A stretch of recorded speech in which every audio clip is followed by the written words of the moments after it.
You know, I'm talking with funeral directors today. I still can't believe this is all real.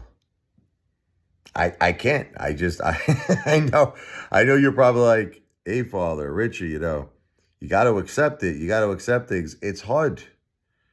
It's hard. Look, I know a lot of people feel, my wife had cancer for a long time. I get this from everybody. I talk to doctors, I talk to nurses, I talk to friends, I talk to family. But they all say the same things to me. They all say, Richie, your wife has been battling cancer for 10 years. He's like, that's incredible. And it is. It is incredible. I agree. But here's the thing that nobody understands.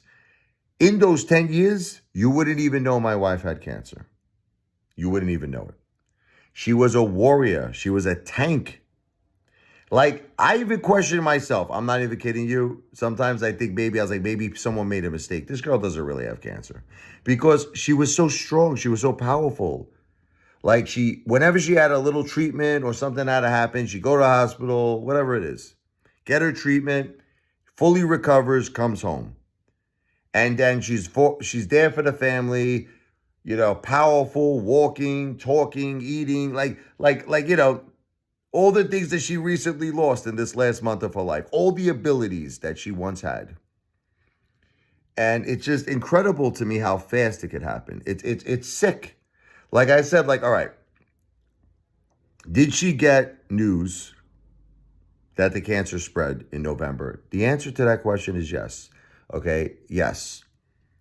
She did get that news, that it spread to a point now where it's probably not surgical, like surgery is not possible. We did get this news. We did get this news. So you might be like, so why are you so shocked? Because I got this news many times before in a 10-year period with my wife. Like, I'll give you one example, okay? 2017, my wife, they told me this is when it first became stage 4 cancer. After she got the mastectomy, the operation, which she should have never got, in my opinion. That's what I believe made it stage 4, the effing surgery. She had a cancer called DCIS. It was contained in her breast. And the only way it could get out was from that effing surgery. That's why I told her, I said, don't get the surgery. That's another video. It's another story. But once she got that surgery, it started to spread throughout her whole body. It went on her liver. They put a port in right here for her to get chemotherapy. She got some kind of a very bad infection. She ended up going into, she had like a septic shock situation. This is 2017. She couldn't move her legs. She was like, heart rate was like 140, 150. It was crazy. It's like everything I kind of saw recently in the last, 4 weeks of her life, she once experienced. And the doctors were telling me in 2017, they're like, Rich, this is not good. She has a large mass on her, on her liver and all this stuff, okay? She's in septic shock, everything's messed up, okay? She recovered.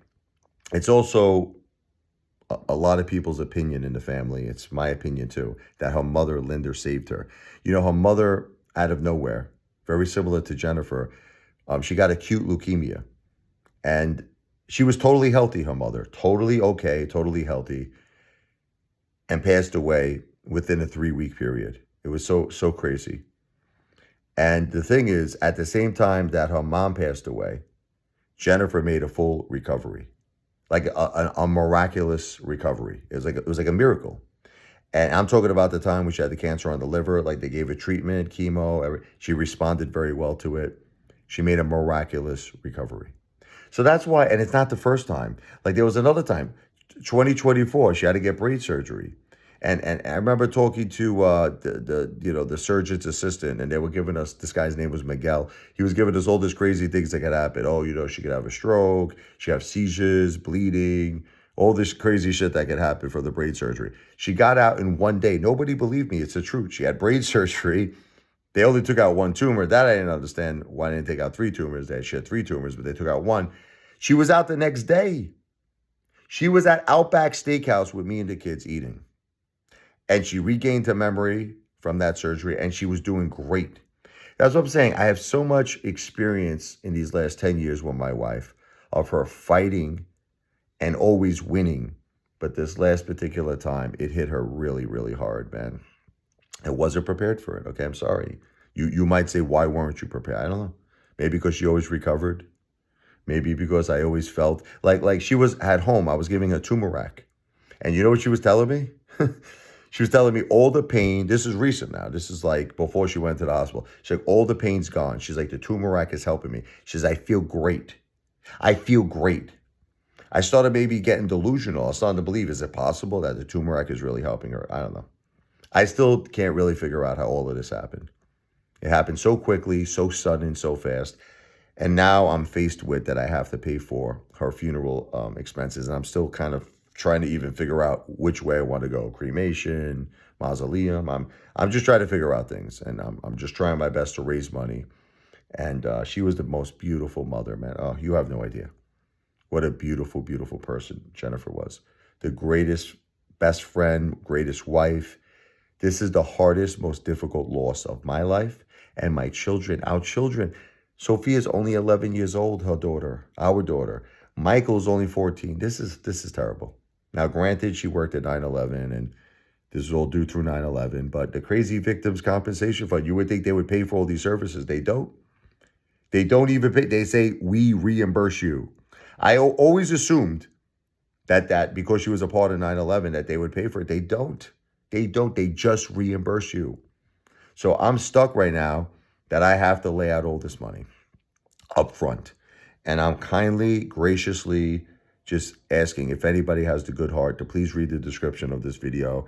A very small entertainment tip on my Cash App would be greatly appreciated to help us with these funeral expenses. Again, my Cash App is the $ RichardLevoi.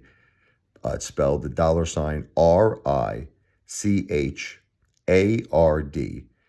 L as in Larry, E as in Edward, V as in Victor, O as in Oreo, I as in Idaho. I'll show it to you. It's basically all in the description of this video, but here, let me just make it easy for you.